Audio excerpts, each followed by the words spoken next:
TE Talks with Guides is a weekly podcast for lovers of history, travel, and all things Italian. Welcome back, everybody, to TE Talks, sponsored by Through Eternity Tours. I'm your host, Rob Allen, and on TE Talks, we get to talk with some of the most fascinating people who make a living out of being wonderful storytellers. We get to delve into what drives their passion, what makes them want to continue to study and to learn and to share what they have learned with the people that they take around the city. Today, we have Federica joining us again. Ciao, Federica. Ciao, it's so nice to see you again. And again, we had a bit of a technical difficulty, guys, I'll admit it. I forgot to press the record button, but here we are. I'm having a sort of deja vu. I mean, it's like there's a movie called, it wasn't Top Gun, it was a spoof about Top Gun where, I'll tell you about it another time, but there's a character named Deja Vu who says, "Haven't you met someone before, monsieur?" And he does the nod. Anyway, getting back on track, Federica, our discussion, our subject today, or argomento, as they would say in Italian, is going to be Castel Sant'Angelo, which for me is something quite fascinating. But to talk a little bit about yourself first, we see that the tables are turned because today you are going to be interviewed by me, whereas for the St. Peter's podcast, you interviewed me, and that was very kind of you to do. So you did talk a little bit about yourself, but what are some other interesting things that maybe people don't know about you that you think people should know? Well, basically, the fact that I love art in museums, that's the only thing that you have to know about me, I guess, because my life revolves all around this big passion I have. And I love to, talk about art with Italians, with people that, speak English, with people that speak French. And as I was telling you, I also try to convey my passion to people that cannot actually hear. So I've been studying the Italian language for many years now. So this is why when I'm doing a tour, I don't control my hands anymore. So they're just, free of going. And but this is something that it's an experience that really taught me how to do my job in a good way, because it really teaches you how to use the expression of your face or your hands or your body to communicate with the other people. And I really like it and I love it. And I'm very happy that today we are talking about Castel Sant'Angelo, because it's one of the few monuments that actually I remember visiting for the first time, or at least, seeing it the first time. I mean, I have this clear memory of myself with my parents when I was something like 6 or 7 years old. And in that moment, I was not living in Rome. We used to live, and my family actually still lives in this lovely village in the countryside. The name is Paliano. And but on Sunday we just came to Rome just to stroll through the city center, and I clearly remember that we walked through by the Castel Sant'Angelo, and I saw it, and I asked my father, "What is that?" And my father, that doesn't have a very good historical background, it just answered like, "Well, it's a castle." I don't know. So I think that I got curious about that. So probably I went back home and I looked it up. And so that's probably the reason why I'm so curious about art. Because sometimes the people around me couldn't give me the answers I needed. So I had to find them myself. That's a very interesting point, because I find that that's what I started with my curiosity and eventually becoming a guide myself, was because I would have lots of questions about Rome when I first got here, and I didn't know the answers, and the people that I was around didn't know the answers as well. Now, I do think that's also a very interesting point, and many people who come to Italy or to Rome, as opposed to you guys, you and Luca, who had mentioned to me on his previous podcast that he saw Hadrian's villa when he was 9 years old. I came to these places when I was in my mid-20s. So many people were not brought up with this stuff, but you guys were. And so it's fascinating, I think, for us. And I think another thing that kind of made me think about this when you were talking was that this idea, a lot of people ask me on my tours, "Oh, what about the Italians? How do they feel about the history? Because you know so much history or whatever." And I think you can tell me, this is kind of an interesting point of view because you are Italian and you've grown up here. I feel like there are certain individuals, like many of the guides of Through Eternity, who have an incredible knowledge of all of the history.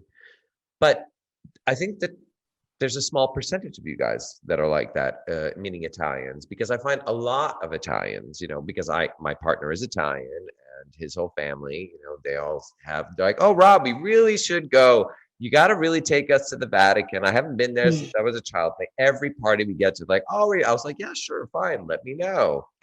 And they never do. I find that sometimes I wonder if it's like, do they find that do they find that these buildings almost impede like modern progress, with the subways and stuff like that? Is it a burden that they had to deal with kids, or, is there kind of a middle way, or is it either you really love it and know so much history, or you don't really care about it and learn anything at all? What would you say? Well, I have been thinking about it since I became a tour guide, because I am obsessed. I'm definitely obsessed. When I see something beautiful or historically significant, for example, I have to know. And I think it's just my personality or my education, my background as an art historian, I don't know.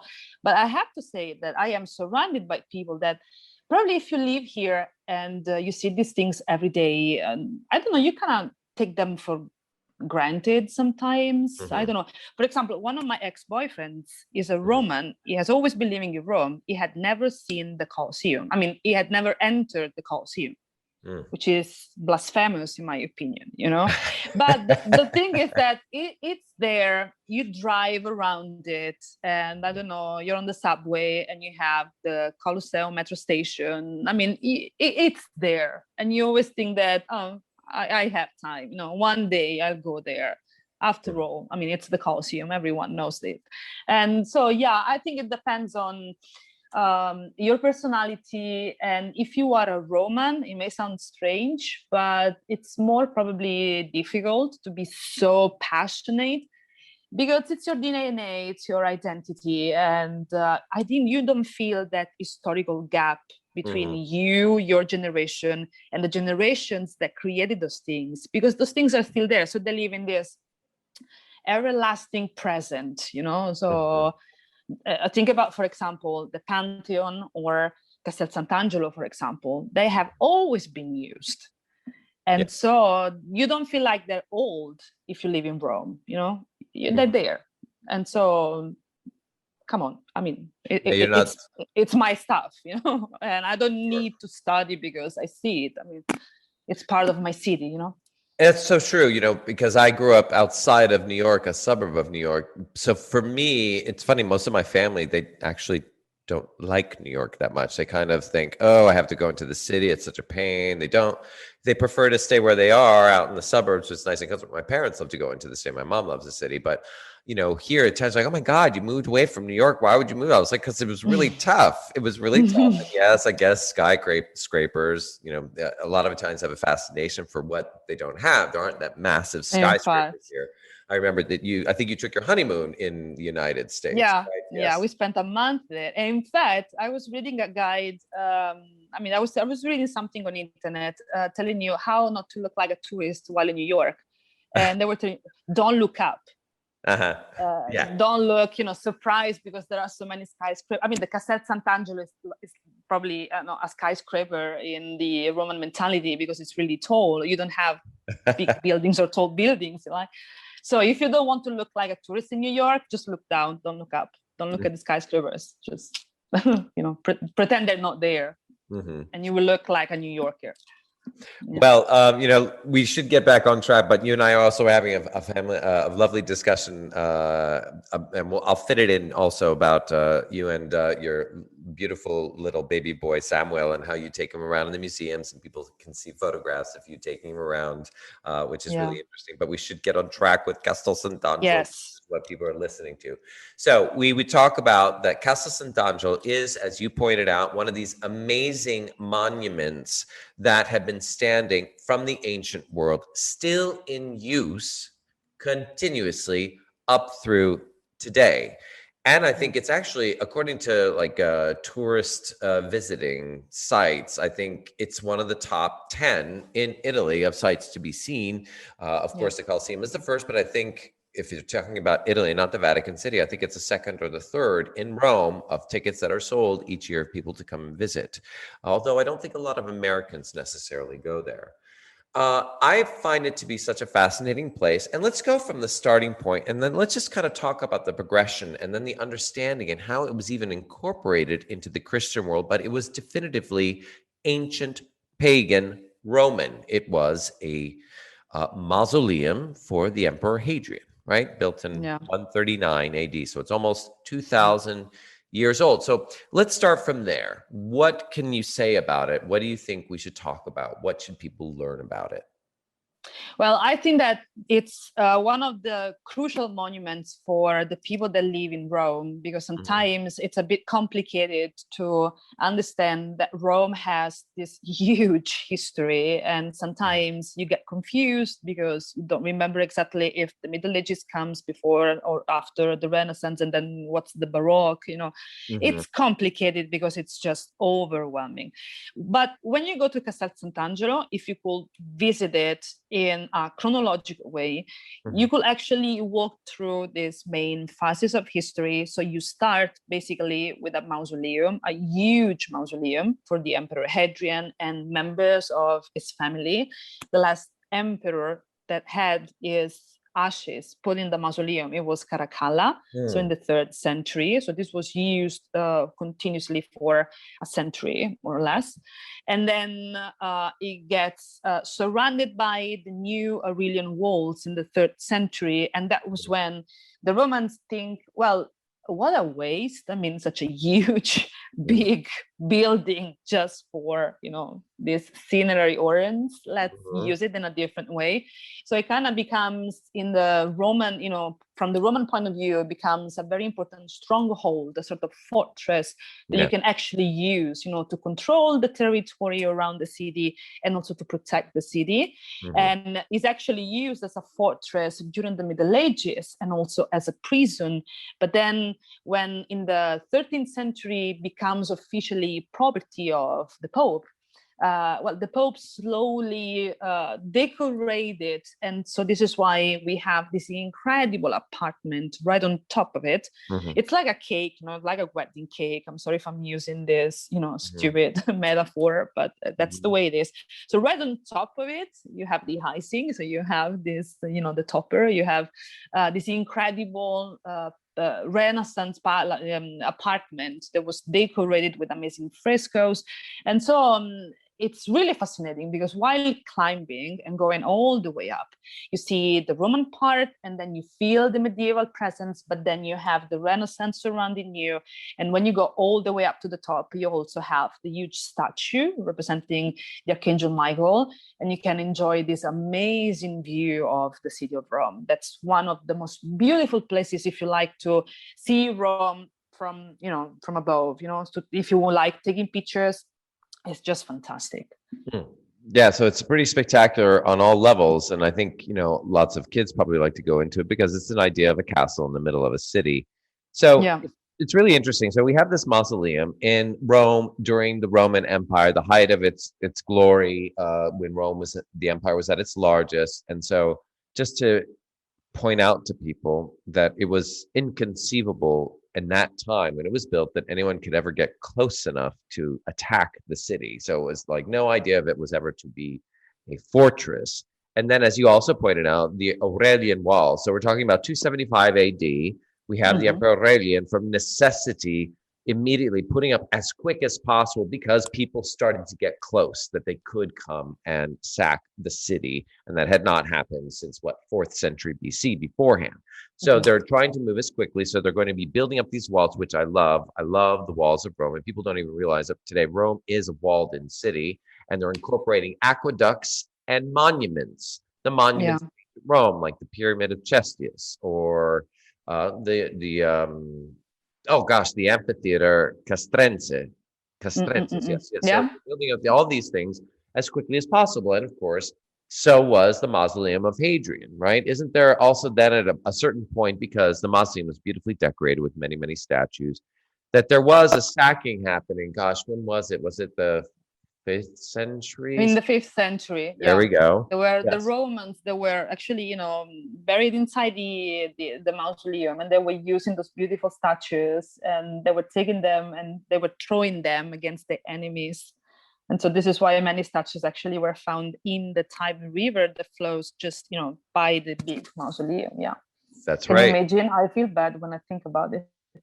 Yeah, it is. But at least, well, I mean, history is as it is what happens, and then we kind of rediscover things, right? Yeah. What's amazing is that then at a certain point, and what I was studying on my tour of St. Peter's, virtual tour, was the fact of how Rome is Christianized by then. It really definitively after 312 AD, the Edict of Milan. Eventually, what happened is that paganism in the 500s becomes outlawed and Christianity kind of takes over. But then there was this kind of you have to use these monuments. They're not going to be destroyed. Sometimes they couldn't even demolish them, even if they wanted to. They didn't have dynamite to blow things up. And of course, the ancient Romans built things very, very well. You had to kind of incorporate them. So they even talk about Leo the Great in the early 400s, kind of incorporating the monuments in some of his prayers for the church, and shifting over from St. John of Lateran to making the seat of the papacy, or at least the church of St. Peter's, very, very important. And we know that Castel Sant'Angelo is right next to it. So we have the famous legend that happens with Gregory. So why don't you tell everybody about the famous legend of... When I think about it, well, the last time I visited Castel Sant'Angelo was on November the 1st, 2020, so a few months ago. And we were kind of feeling that we were going to have a new lockdown, even if milder than the first one. So it was just 1 week before they reclosed again the museums. Sure. And we knew at that point that it was going to happen, and I felt really bad because I was in Castel Sant'Angelo, and before leaving I looked up and I saw the angel that is on top of it that actually reminds the legend that you are referring to. And I felt like, I'm sorry, I don't want to sound disrespectful or blasphemous, but I felt like the Pope Gregory the Great asking the angel to protect us again, because it is actually what happens back then, So there's this plague that is killing hundreds and hundreds of Romans, and the Romans are desperate and they don't know what to do. And so the Pope thinks that it would be a great idea to actually have a procession walking through the city and just to ask for protection to God. And while he's walking by the huge big fortress, he looks up, and what he sees is a vision of the Archangel Michael that is sheathing his sword. And after that, the plague basically disappears from Rome. The city is safe, and the citizens are safe. And that was, of course, the reason why they changed the name. So now we say Castel Sant'Angelo, so St. Angel Castle, in order to remember that miracle that happened, back then when Gregory the Great was trying to save Rome, but as he could, so praying and with this wonderful procession. And so this is why we have this beautiful angel lying right on top. This is really interesting. So this is what I love when we talk about guides chatting with each other, because of the stories and the history of how we approach a monument when we talk about it. There's a painting in the Pinacoteca of the Vatican Museums where they show you this. And I love, if I have the time to do it, to show people. And it kind of hits on something that I don't think people realize, but I try to touch upon, is that Rome is very much a religious city, a city of processionals. Okay, so we talk about, because the painting shows Gregory the Great in a processional going towards the Vatican, because where we have Castel Sant'Angelo is the bridge of the angels that was originally built by the Emperor Hadrian, is one of only two ways that they used to have to cross the river. There was that bridge, and then the ones on the island, the Tiber Island, which is much further down. So this is the only bridge that is the closest bridge that will take us to the Vatican. So apparently, in my my version of how I remember it and how I recount it to people is that his predecessor, Pelagius II, was in another processional praying to end this terrible plague and dropped dead in the middle of the procession. He just dropped dead out of the procession. And then eventually Gregory was elected. And in the painting, you see that he has in front of him a reliquary being carried, kind of almost like Noah's Ark being carried through in this processional. And that the idea, I know you could be like, Rob, this is totally wrong. What are you talking about? But I find this so fascinating. The idea was that they believed in the 500s, the late 500s, that the god Apollo was shooting out arrows, poisoning people with this plague, and that since it was Apollo shooting arrows, that the best saint to counteract Apollo was one so connected to arrows was the relics of Saint Sebastian. And so that they're taking out these relics in a reliquary, in a processional of Saint Sebastian to kind of negate and fight against Apollo. And then that is when they're kind of crossing the river that Gregory has the vision and sees the angel sheathing this. Now, isn't it funny to think about using Saint Sebastian as a shield to protect us from Apollo's arrows? Yes. It's not very elegant, isn't it? Anyway, well. Oh, I kind of had these visions of them fighting with each other with arrows shooting at each other. Oh my God. Have you ever heard that story before? No, I haven't, but I found very, very fun the fact that they were using San Sebastian that actually was tortured with arrows. And so I'm thinking about this poor guy, used as a shield to protect us. It's, my God. So yeah, creepy. yeah. He's another guy who's kind of interesting because he's like depicted as an old man. And then he's depicted as, for the Renaissance, they say, hey, we need to show a young man being shot by a column, shot with arrows. Yeah, exactly. But, so that, isn't that it's fascinating? See, guides, we all learn different things, then we kind of go back and want to reconfirm these sources if they're true or not. And we come to our best conclusions and we share that with people. But, so that's to me, it's like how that place began. And, how you bring up the fact that you were there before the second lockdown, which was milder, but this lockdown had been really tough, and we're just kind of coming out of it now. Yeah. After so long, finally, fortunately. I've often thought about that. I often thought about plagues that often hit cities, and the miracle and how important it was. And thankfully, your prayers have been answered. Well, not answered completely, but things are getting better at least. Right. Yeah. For example, do you remember when on March the Pope went to St. Peter's Square to bless the city and the word? My mind directly went to the memory of Gregory the Great and the Castel St. Angelo, and the Archangel Michael. Yeah, it's very powerful image. I remember. Yeah, exactly. Yeah, this tiny little man in this huge space and trying to save us. It was really beautiful. A very strong image. Yeah, very powerful, very strong. I believe he wanted it. He chose to have it done that way. I believe there was a lot of art historians, though, that were very upset because it was like a because of the cross. Yes, the cross. I know. But it's his, so he could do as he fit, to go take out the cross that had been the crucifix that had been restored out into the rain. Oh my. Well, that's also another thing that's important. Sometimes people need to realize that art isn't just something that's behind glass. It's there to protect us. But a lot of these things, like crucifixes or icons, were made for people for their own faith, right? To pray and be connected to. Yeah. So going through with Castel St. Angelo, at that point, we have Gregory converting it into a place that strategically is very important because they need protection, and it becomes, as you had said, a fortress throughout the Middle Ages. Do you ever talk about the fact that it was also a treasury?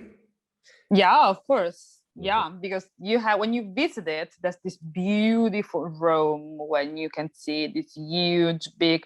Do you call them chests?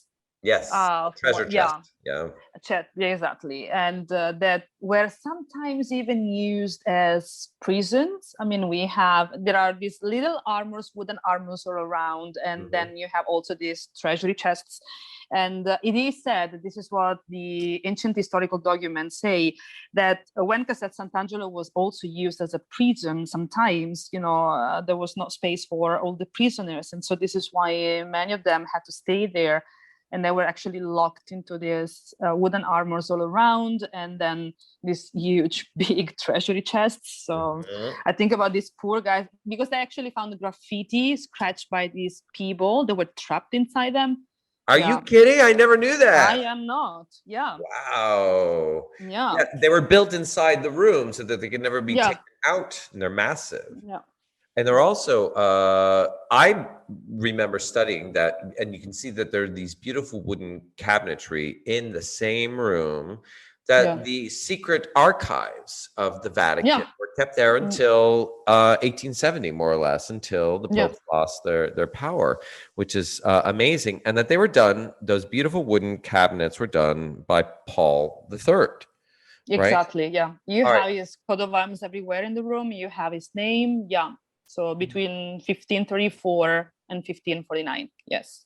Exactly, because I was told, okay, so many people don't realize another thing you do mention in the Renaissance, that they started to use it now. We have these wonderful models that you can see when Alexander VI, the Borgia Pope, who was Pope, 1492 to 1503, if I'm not mistaken. Yes. He was involved in shoring up the defenses, of course, probably because he was so problematic for so many people. It was in his best interest to have that. But that it was a very important place because there was something cataclysmic that happened to Rome that had not happened for many, many centuries, which was in 1527, there was the sack of Rome. Of Rome, yes. So tell me a little bit about the sack of Rome. So basically, Spain, Charles V, and he has his name actually scratched on the walls of the Raphael's rooms. When you visit the Vatican museums and you go to the Raphael's rooms, you can find the names of these German soldiers, these mercenaries that were fighting for Charles V. Then he sends them to Rome to sack the city.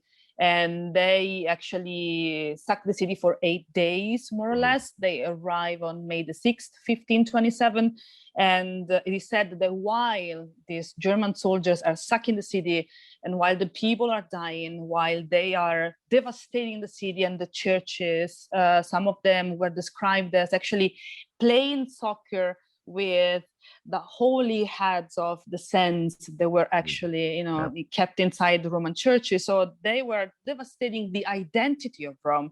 And just imagine that Rome hadn't been sacked since the 5th century. So basically 1,000 years later, this tragedy, this drama, but the Pope had basically his life saved because he could use something that was absolutely, paramount in that occasion, which is the famous passetto. So this covered passage that connects the Vatican palaces to the fortress, to Castel Sant'Angelo, that was reopened to the public a few years ago. I think it's still closed now because of what's happening right now. And it's one of the most fascinating places to visit in Rome. It's fantastic because you are in the castle. You have to go to one of the bastions built by the Pope Alexander VI. And I love the fact that they are protective bastions that were named after the 4 evangelists, so Mark, Luke, John, and so while you're there, you basically have a door that takes you inside this covered passage that is just 800 meters long, and those are 800 meters that actually separate the Pope, from death, let's say so. Wow. And it's absolutely gorgeous. I mean, the architecture is very simple. We know that the area was walled in the 9th century, so basically in the Middle Ages, that just created this passage on top of the walls that had been built by the Pope Leo IV to protect the Vatican from the attacks coming from the east. And so architecturally speaking, it's just a covered passage, but historically speaking, it's just, amazing to know that it was used just a few times in the history, not so many times. Probably Alexander VI was the first one who used it. But to know that was the instrument that actually saved the life of a couple of popes, I think it's quite interesting. A couple of popes and just a few Swiss guards, unfortunately. Yes. We know that when Clement was actually running through this passage to have his life saved, it was followed by just a couple of Swiss guards, not more. The rest of the Swiss army was in the square, actually fighting against, the German soldiers, and they lost their life. And this is the reason why every year on May the 6th, we have the new recruitment of the Swiss guards in order to remember this incredible and important sacrifice of the Swiss soldiers that protected the Pope in that occasion. Yeah, it's so funny. I know you're a big fan of this TV show, so I'm going to just bring it up. Game of Thrones, and they talk about the violence, how shocking it was. But, that's what this situation, this kind of event happening is very similar to the things that you see on this TV show. It's amazing to me. And when you put out and beautifully describe this horrific scene, the Swiss Guard were known to be the best money that soldiers could be bought, because they were, but they gave their lives, whereas many other soldiers just ran for cover, and they saved their lives, and they saved the life of the Pope, and that he made it into the castle. Did you ever hear the story that there was a cardinal with him, and that he said, "Oh, put on my robes because it's too cold for you"? And the cardinal was an older man, so that they would shoot at the cardinal and not him as he's going to, because they were shooting at the Pope as they were running down. And then he made it in. Yeah, I wanted to talk about that because you did mention the beautiful apartments. So then we have, and there's also the elevator, right? Leo X had an elevator built in there. I was questioned about it, because, so what, the Pope, Leo X would go visit, for some reason they had an elevator pull him up because he was overweight. But it was Paul III. So they sack Rome. Clement VII is in there. He has a beautiful bathroom that we can see sometimes. You can see the bathtub and how beautifully decorated it is. But Paul III actually had all of these apartments built there. And I believe did he not live there for a while they're repairing the damage that had been done from the sack beforehand.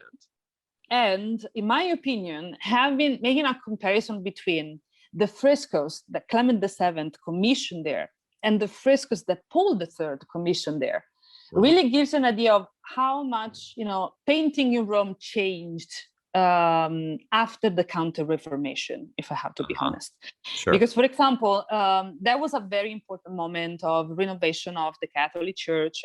But before that, let's say that the painters that were working for the popes, I think like they were feeling, not so limited in the things that they call paint.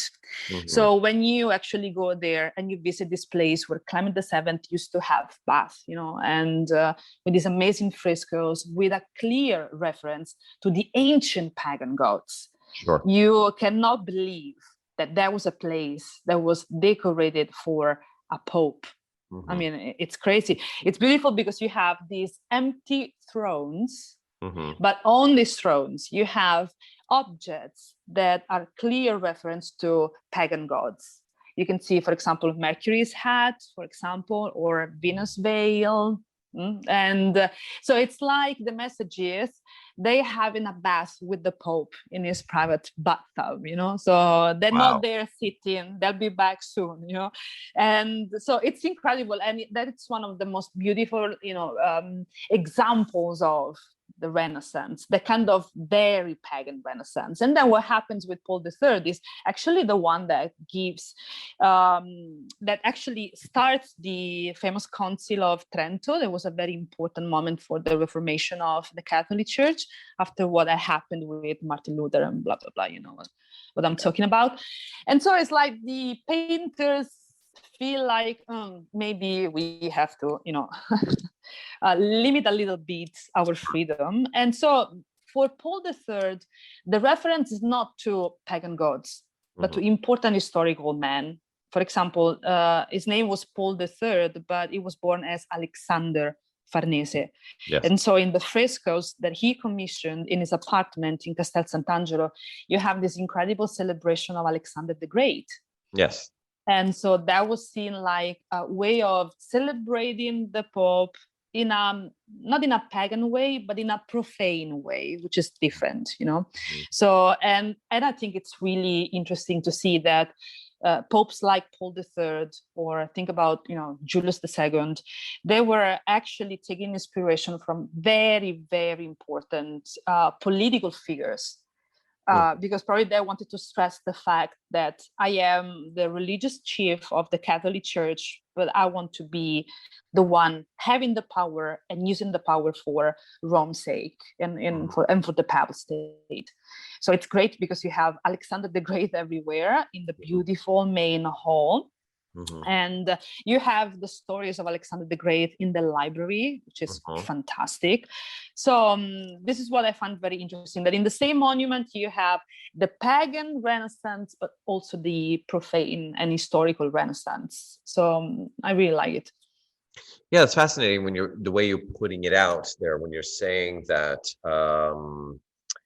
what's the way to put this, that we need to recognize the fact that things have changed, and he and Julius were using political figures, not religious figures, that they are harkening back to this amazing, the general Alexander the Great and the general Julius Caesar, of course.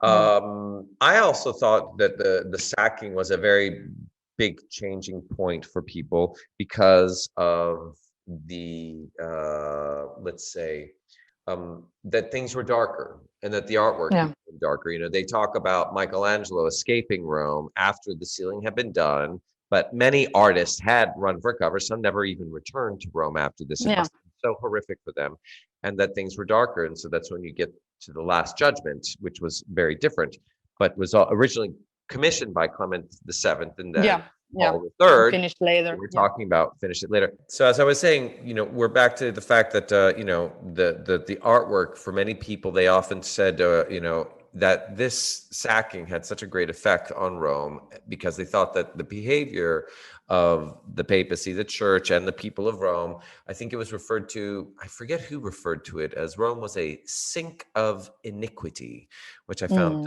quite fascinating going on. And so there were all these big changes that happened. But, how long did the Pope, Paul III, end up living in the castle? Do you know?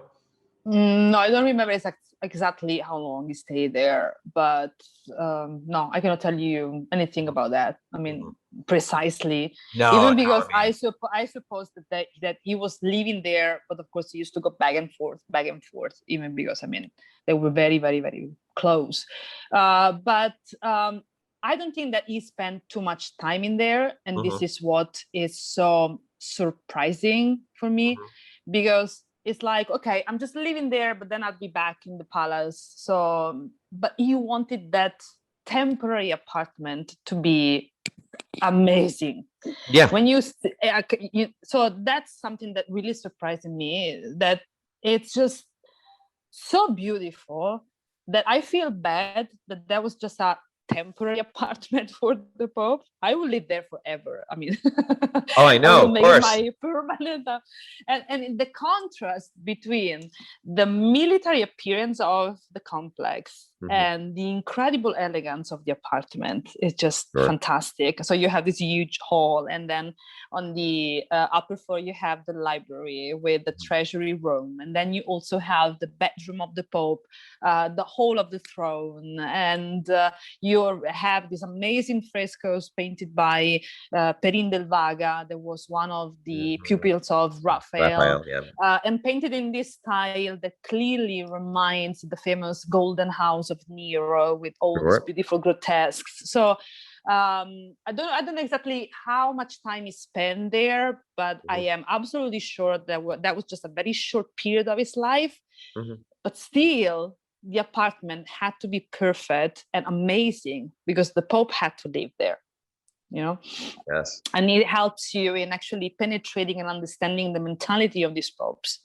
Even because it's true what you said, that the sack of Rome was a terrible and dramatic episode in the Roman history, even because it followed just a few years later.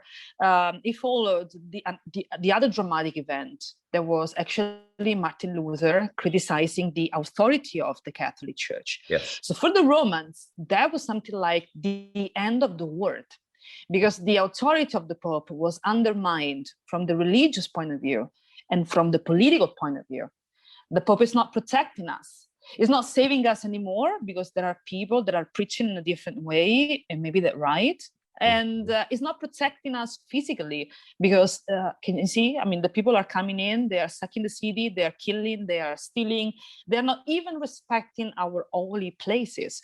So that was a very dramatic moment. But even in the Pope's life, it is said that after that, he stopped shaving his face. So you can actually tell if a portrait of Clement VII was painted before or after the sack from the beard.